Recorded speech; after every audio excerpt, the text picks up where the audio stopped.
It just feels so surreal to be reporting on the death of former NASCAR driver Greg Biffle, whom we've interviewed a few times here on WFMY News 2 Mornings. Yesterday morning, Biffle, his family, and some close friends died in a plane crash near Statesville Airport just minutes after the private jet took off and then turned around. Here's what we know so far. The plane was heading to Florida to visit friends, but immediately turned back to the airport and tried to land. It crashed near the runway. The NTSB will be out later today investigating the crash site. The Statesville Airport will be closed until further notice. Biffle found success early on in his career as a driver, being the first of only 3 drivers to win the Xfinity Series and Craftsman Truck Series. That success continued to the Cup Series, where he won 19 races. His career accomplishments led him to be one of NASCAR's top 75 drivers. Biffle also got added to the list of nominees for induction into the NASCAR Hall of Fame. In 2024, he was a nominee for the 2026 class as well. In his racing days, Biffle drove the 16 Ford for RFK owner Jack Roush, who also released a statement saying the entire Charlotte sports community has suffered a loss. I have lost a dear friend and partner in our NASCAR program.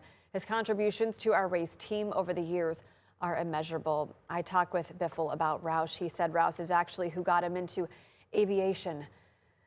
Several of his NASCAR colleagues are grieving this loss. Richard Childress Racing released this statement saying RCR mourns with the NASCAR community. Our thoughts and prayers remain with the family of Greg Biffle and the other families suffering today. Greg was a respected competitor, conservationist, and philanthropist. The Biffle family and members of the other victims in the crash released a statement. It said, quote, "We are devastated by the loss of our loved ones. This tragedy has left all our families heartbroken beyond words." They went on to say, quote, "We ask for privacy, compassion, and understanding as we grieve and begin to process this unimaginable loss." Well, Greg Biffle gave his time and resources to those in need after Hurricane Helene and in Jamaica after Hurricane Melissa. I had the chance to speak with him a couple of times about those recovery efforts. The storm was fast and furious. In late September 2024, Hurricane Helene closed in on the last left turn. Get down! Barreling for the finish line. Western North Carolina.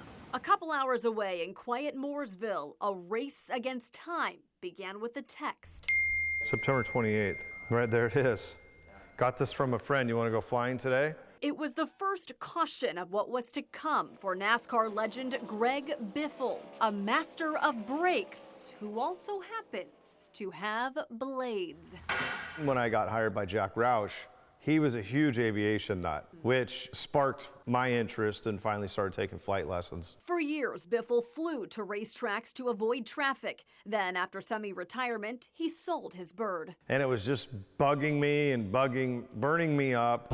All while fate was still watching from the grandstands. I bought it about 6 months or so prior to Hurricane Helene. Someone of faith might say it was meant to be, like God gave you that helicopter at the right time. It still gives me goosebumps thinking about it.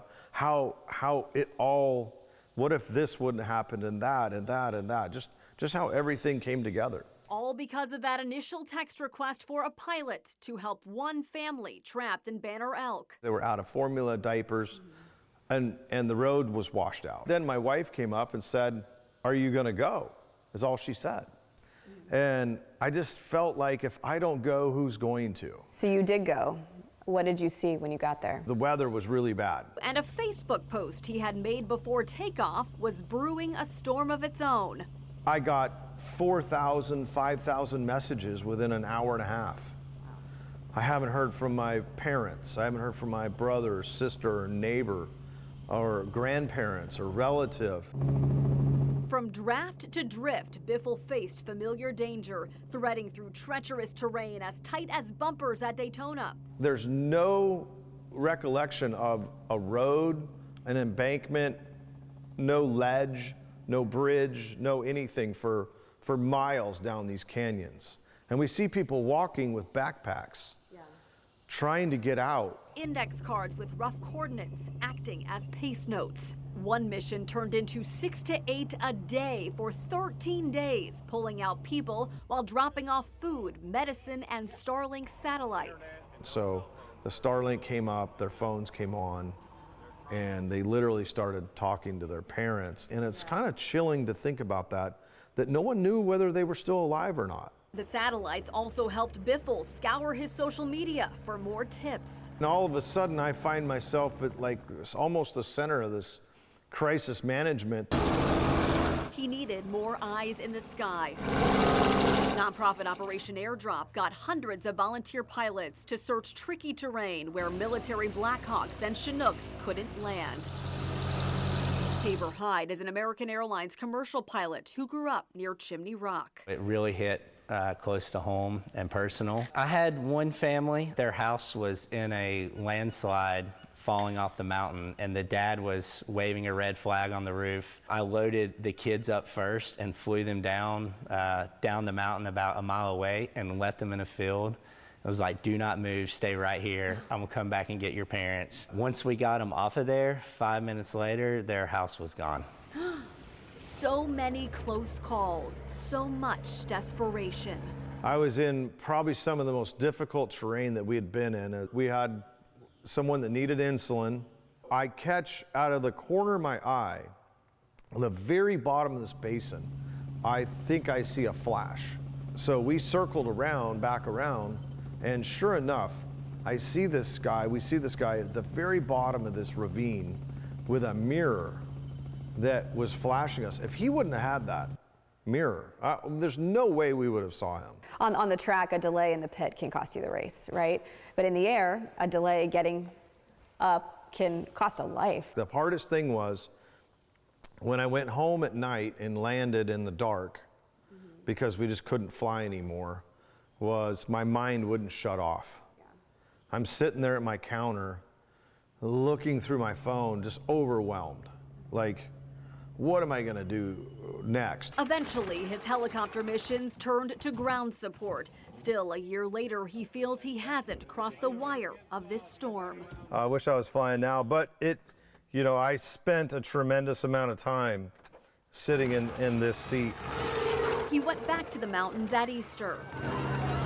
The most fulfilling thing that I could do was drop 4,000 Easter eggs. And since Helene, he keeps essentials close, just in case. Benadryl was a huge request. How do you think your experience in NASCAR and racing in general really aided in your ability to do this and do it well? There's no, we're going to be late, or we're not going to get done in time. There are no obstacles in front of us that we can't accomplish. No checkered flag, no victory lap in Helene. Simply hope at the stripe. Because heroes who don't wear capes figured out how to fly. Megan Malaris, WFMY News 2. The loss is just so profound. I just can't even believe we're reporting today on their deaths. It is devastating.